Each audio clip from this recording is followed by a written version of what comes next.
அன்பான எனது உலக இந்திய என் தமிழ் மக்களுக்கு, அன்பான எனது தமிழ் மக்களுக்கு, நம்ம நாட்டில் மிகப்பெரிய சில அரசியல்வாதிகள் பயங்கரமாக ஊழல் செய்கிறாங்க. ஊழல் செஞ்சுட்டு இருக்காங்க இந்தியாவில். பிறகு தமிழ்நாட்டில்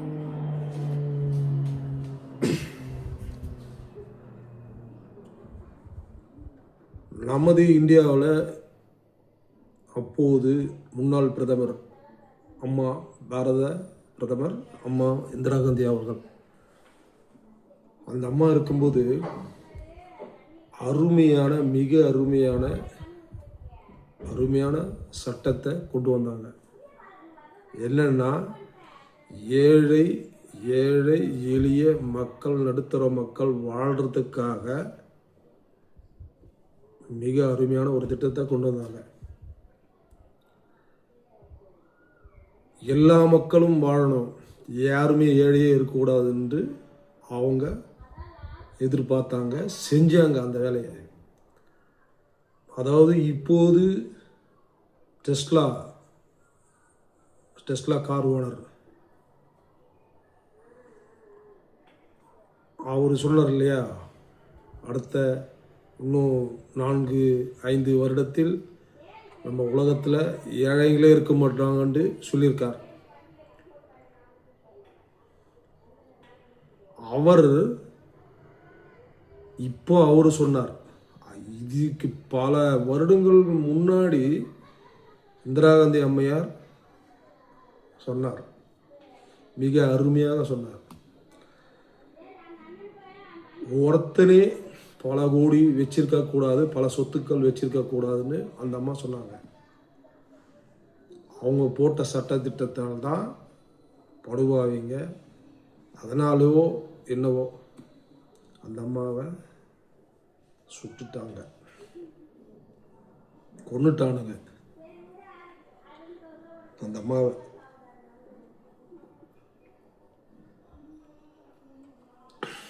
டெஸ்லா கார் ஓனர் சொல்கிறாரு பாருங்களா, இன்னும் 4-5 ஆண்டுகளில் உலகத்தில் ஏழைகளே இருக்க மாட்டாங்க சொல்லியிருக்காங்க. அது நடந்தால் மிக சந்தோஷம். அது மாதிரி நடந்தால் சந்தோஷம். ஏன்னா ஏழைகளே இருக்க மாட்டாங்க கண்டிப்பாக. ஆப்பிரிக்காவில் ஏகப்பட்ட, நம்ம இந்தியாவில் எப்படி ஏழைகள் அதிகமாக இருக்காங்களோ ஆப்பிரிக்காவில் அதுமாதிரி இருக்காங்க, ரஷ்யாவில் அதுமாதிரி இருக்காங்க. அமெரிக்கா வளர்ந்த நாடு தானே, வல்லரசு நாடுன்னு தட்டிக்கிறாங்க. ஆனால் அங்கே எவ்வளோ ஏழைங்க இருக்காங்க யூடியூப்பில் பார்க்குறோம். நம்ம நேரடியாக போய் பார்க்க முடியாது, யூடியூப்பில் நிறைய பார்க்குறோம். ஏழைகள் அங்கேயும் இருக்காங்க. நம்ம தமிழ் மக்களே நிறைய பேர் யூடியூபர்ஸை நிறைய பேர் அங்கே போய் போட்டு நிறைய காமிக்கிறாங்க.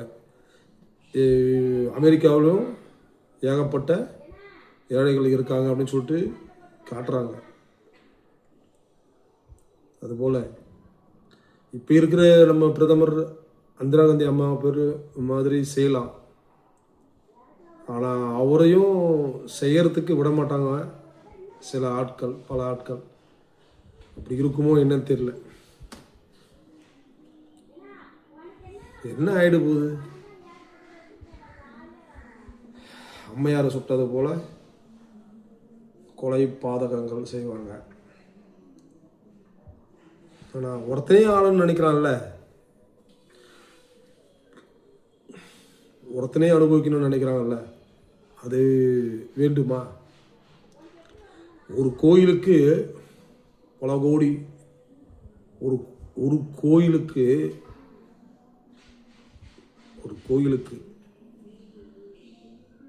பல கோடி சொத்துக்கள் உள்ளது. அந்த பணத்தையாவது எடுத்து பல கோயில், ஒரு கோயில் மட்டும் இல்லை, இந்தியாவில் பல கோயில், உலகத்தில் பல கோயில் இருக்குது. அது பல மக்கள், ஏழை மக்களோட பணம் கூட இருக்குது அதில்.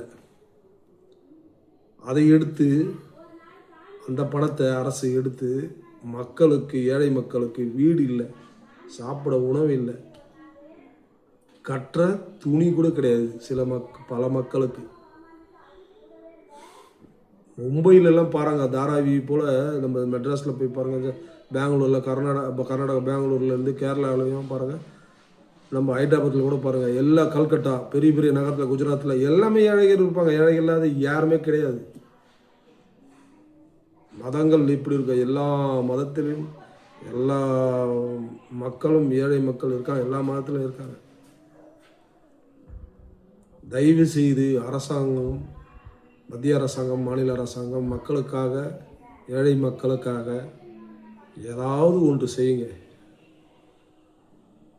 இருக்குது, கண்டிப்பாக இருக்குது, இடம் வேணுங்க, சாப்பிட உணவு வேணுங்க, கொடுத்த துணி வேணுங்க, கண்டிப்பாக அதுக்கு ஏற்ற வேலையை கொடுங்க. இலவசத்தை கொடுக்கணும்னு சொல்லலை, நான் இலவசத்தை கொடுங்கன்னு சொல்லலை, அதுக்கேற்ற வேலையை கொடுங்க. அதுக்கேற்ற வேலையை கொடுத்தீங்கன்னா கண்டிப்பாக ஏழைகள் முன்னேறுவாங்க. ஒருத்தனே மொத்த பணத்தையும் அமைக்கிங்கன்னா அப்புறம் ஏழைகள் எப்படி முன்னேறுவாங்க? சில பல கவுன்சிலர்கிட்ட 10 கார் இருக்குது, 5 கார் இருக்குது, லாரி, ஜேசிபி, இப்போ இவ்வளவோ இருக்குது ஒரு கவுன்சிலர்கிட்ட. அப்போ ஒரு எம்எல்ஏண்ட, ஒரு மந்திரிண்ட எவ்வளோ இருக்கும்? ஒரு அதிகாரிண்ட, ஐஏஎஸ் கீழே உள்ளவங்க, ஐஏஎஸ் மேலே, ஐஏஎஸ்ல கூட நிறைய பேர் இருப்பாங்க, தவறு செய்கிறவங்க சில பல பேர் இருப்பாங்க.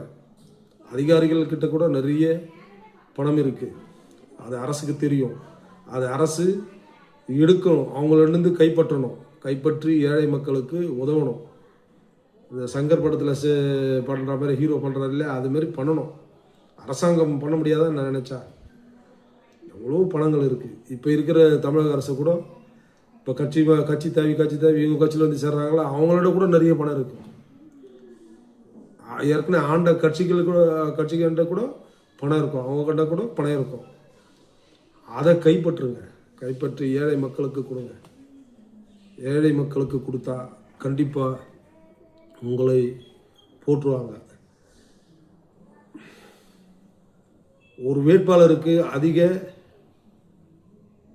வாக்கெடுப்பு விழுதென்றால் அதற்கு முழு காரணம் ஏழைகள் தான்.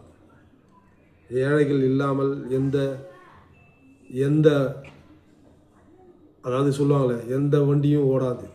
உழைப்பாளி இல்லாமல், ஏழை இல்லாமல் எந்த வண்டியும் ஓடாது. ஜெய் ஹிந்த்.